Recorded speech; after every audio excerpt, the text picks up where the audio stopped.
Ready, set, go. Welcome to Conversation with a Rock, by Samuel Lee. We're talking to a rock.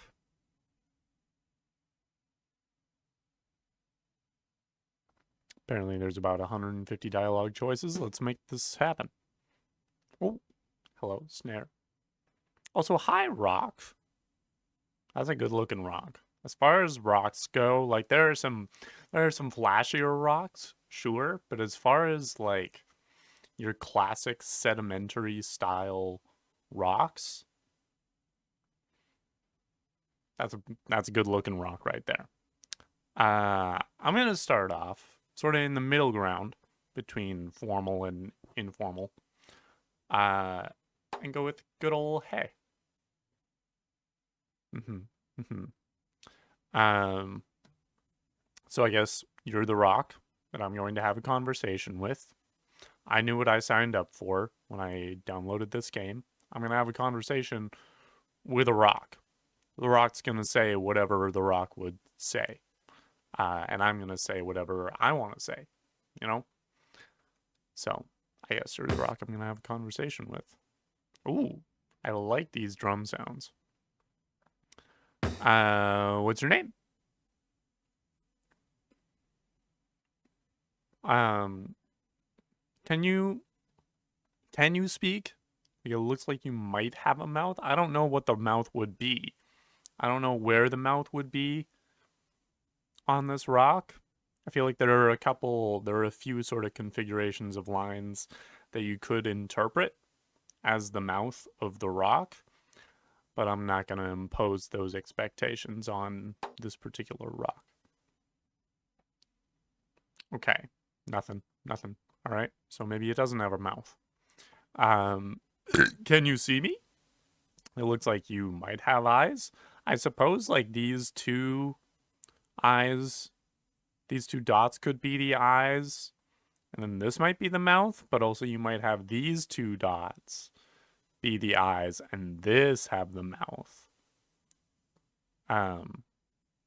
Being the most sort of, you could also have these two dots be the eyes and then it's got a really wide open mouth. Are just a few of the configurations I'm thinking of. Okay. All right. Can you hear me? I can't see any ears. If you were to ask me as to where I would identify any of the ears on this rock, probably wouldn't be able to give you an answer. But just in case, it might be polite to ask. Nothing. Okay. You're a rock. Just a rock. That's all I should expect from any of this. Is you've only ever been a rock. Right. This is not stupid. This is so, like, while it's not stupid, I am unsure as to where to go from here, as to where to take this conversation. You know, this rock seems like the strong, silent type, and I respect that. I get it. You know. So we'll just, you know, we'll feel it out. Whatever happens, happens. I could tell you about myself. Like, if the rock is not forthcoming with any information about themselves or anything that they want to say, like, it becomes upon me to sort of carry the conversation, and I'm happy to do that if necessary. If that's okay with you. Consent is important. I just want to establish that. Great. Cool. Great. All right, let's carry on. So, my name is Carl with a K. Carl with a K.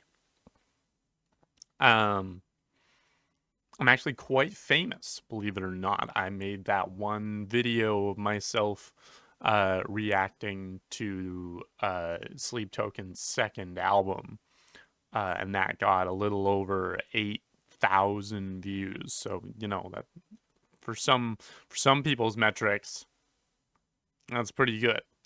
Dodie commented on one of my videos, if that means anything.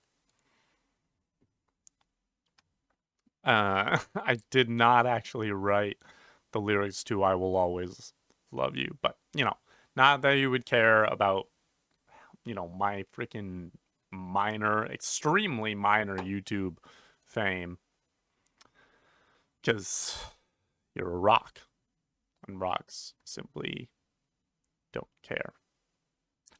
This is very much making me think about that one scene from Everything Everywhere All at Once. If you've seen the movie, you know what I'm talking about. If you haven't seen the movie, you should go watch the movie. It's a very, very good movie. It's a weird one, but I like it quite a bit. But anyway, I feel like it's a bit of a lost cause to ask The Rock how their day has been going so far. They don't have the most talkative track record at this point, but I'll ask, just be nice, just to see if they have anything to offer. My day has been great. I just finished hanging out with a friend. So my day is going pretty dang well. Yeah. I have not tried oat milk for the first time today, and I have not seen a dead rat on the sidewalk. I have tried oat milk. Personally, not really my thing. Just kind of tastes like when you've eaten a bowl of, like, sort of fibery cereal, and you've got the, like, milk left over, and it's still got all of the, like, sort of cereal pieces, but they're so small that they've just sort of become one with the milk. That's kind of what oat milk is for me. I'm gonna say my day was great because I saw a dead rat on the sidewalk. It was sad and gross. I stared at it for an uncomfortable amount of time because I enjoy contemplating the inevitability of death, which is honestly something that as a rock you might not ever need to worry about. You haven't been alive in the first place. Maybe there are going to be things that are all over you, like bacteria and like maybe even loss, or not loss, Mike moss. I keep getting mixed up moss and lichen, so I said loss and mycet. But maybe you get some stuff growing on you, but you yourself have never been alive, I think it's safe to say. So you will never need to think about death because you will never die because you've never been alive. But me personally, I enjoy thinking about the concept of death and of things dying and ending. I personally would not say that I'm not afraid to die. I wouldn't want to die at this time because I still got stuff to do. But I think that people in North America tend to be a little bit more scared of death than we perhaps need to be. We're so focused on productivity and making the most out of life that it's hard for us to come to a place where you can get to the end of your life and feel like you've made the most of it, because the standards for that are so high, especially with social media. You see so many people doing so many extra things that you want to do, but you don't have the time or maybe money or both to do, but you still hold yourself to those impossible standards, so much so that by the point that you're near the end of your life, even if you've lived a pretty good life yourself, you're still holding yourself to those impossible standards that you've built up over the course of your life, and you feel like you didn't do anything special when that is maybe not the case. Anyway, yeah, so I stared at this rat for an uncomfortable amount of time. Guess there isn't much difference between talking to a dead rat and a rock. There's a bit of a difference in the sense that the rat is something that used to be alive. The rat was something that I maybe had a better ability to identify with, because not only is a rat, usually alive, but it's also a mammal, right? It's warm-blooded. So we can relate on that sense. The way that rats' brains and humans' brains work are I've been told like more similar than you might expect between two animals that have that many differences.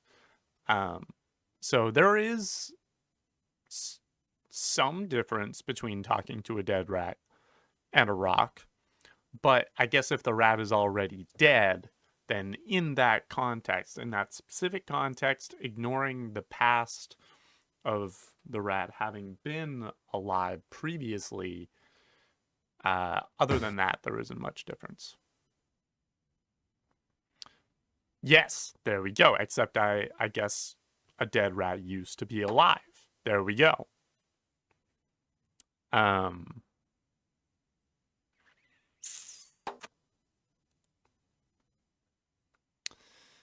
You're a very good listener, especially for something that doesn't have ears. This rock is doing a great job listening to what I have to say. I bet you would listen to anything. Actually, you know what? While I've got the opportunity, let's tell this rock a secret. I wonder what kind of secrets. It's a pretty dark secret. It's one that I've never told anyone before. But I think I can trust you, mostly because you don't have a mouth, so you don't have the ability to repeat that secret to anyone that I wouldn't want to hear this secret. So I think I can trust you. Type. Oh, I actually need to. Okay. Type dark secret here. What's a dark secret of mine that I am comfortable typing out onto a YouTube video? Of course, like now if I type this is a different context for than someone just playing the game, because as soon as I type this out, then it's no longer a secret. Like literally anyone that watches my channel or even doesn't watch my channel but watches this specific video is going to see that.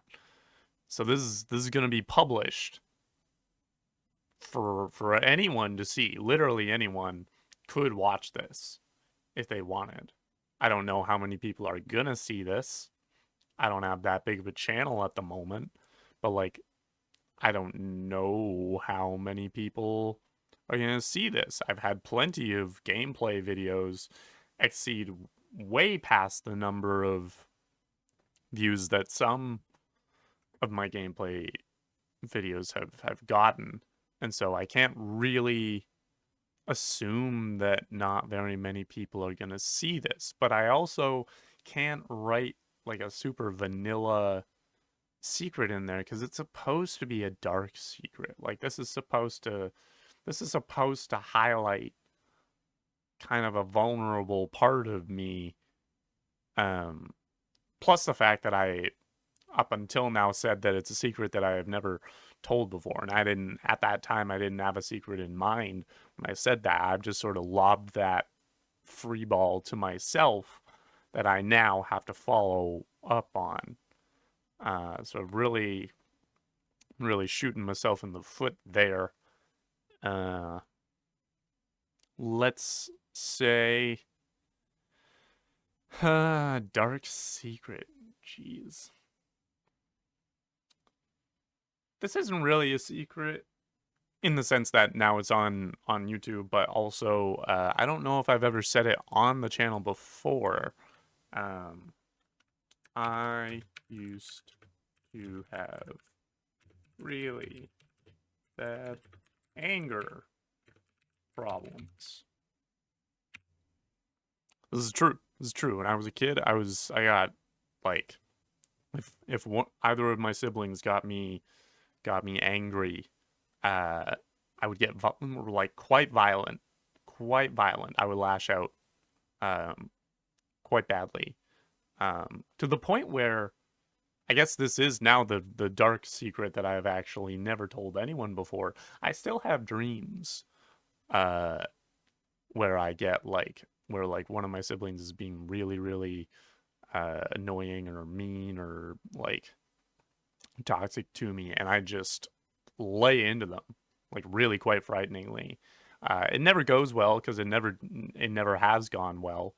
I'm not the kind of I don't have the frame of someone that could actually really do much damage if I were to get physical. Uh, but that doesn't mean that I don't have the impetus to try, and I have tried a good few times in my childhood and also in my subconscious. So there you go, internet. Submit dark secret. Uh, that was cathartic. Thank you for that. Yeah. Oh, an extra bar of ellipses. Interesting. That's a little bit extra than they've been giving me up until this point. I don't really know how to continue after that. Because it could try listening to you. I could just sit and listen to this rock, see what it gives me if it gives me anything. So far, I'm getting a nice kick and hi-hat sound, which is what that is. That's a combination of an open hi-hat hit, uh, and the kick drum. I don't know what that sound is. Let me hear it again.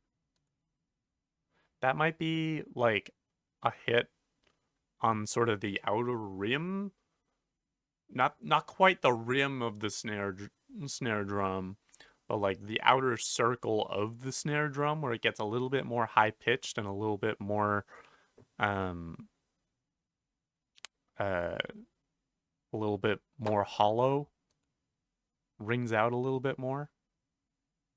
Yeah, that does sound like just sort of lightly tapping on the outside edge of a snare drum. But it could just be the rim of the drum there. There's a bit of a tapping sound to it that it's hard to place. Okay, there's that kicking hi hat now. I'm ready to move on to something else. I appreciate you for uh saying what you've said and not saying what you haven't said. So I feel like we can keep moving. We're covering a lot of ground here. Oh,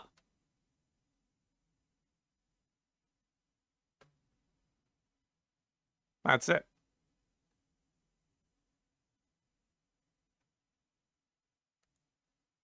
Well,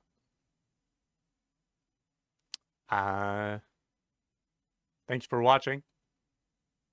I'll see you later.